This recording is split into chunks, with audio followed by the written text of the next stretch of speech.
శ్రీ సత్యసాయి జిల్లా హిందూపురం మండలం తుమ్మకుంటలో దారుణం చోటు చేసుకుంది. 8 సంవత్సరాల అనిత అనే బాలికను పెదనాన్న గంగాధర్ మాయమాటలు చెప్పి బయటకు తీసుకొచ్చాడు.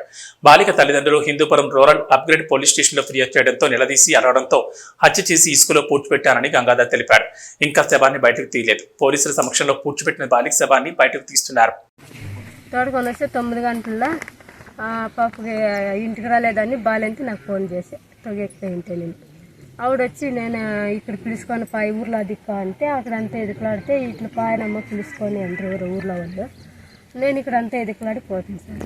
తిరుగాడి అక్కడ కుటుంబం దిక్కు అక్కడ ఉన్నంత ఎవరో ఫోన్ చేసి పట్టుకొని రండి ఆడ పీట్స్ తిన్నాడు బిడ్డత అని చెప్పి పంపిస్తే వాళ్ళు పట్టుకొని వచ్చారు. సార్ వాళ్ళు వస్తేనే ఇక పిలుచుకొచ్చింది చూపించారు. పేరమ్మా అనిత మంజుల తెల్ల పేరు మంజుల. ఆయన పేరు గంగాధర. ఏమవుతాడు ఆయన? పెద్దయ్య. బిస్కాన్పల్లి. ఆయన ఇచ్చిండే బిస్కాన్పల్లికి, నాకు ఇచ్చిండేది ఈ ఊరికి. వాడు అక్కయ్య నేను డెలివరీకి పిలుచుకున్నాను. ఆయన ఎక్కడ ఉంటాడు? ఈడే ఉంటాను. అమ్మగుడు పొనుకు పోతాను. మీనాక్షిలకు పొనుకు పోతాండి సార్. యజమాని మీనాక్షిలకు పొనుకు పోతాండి.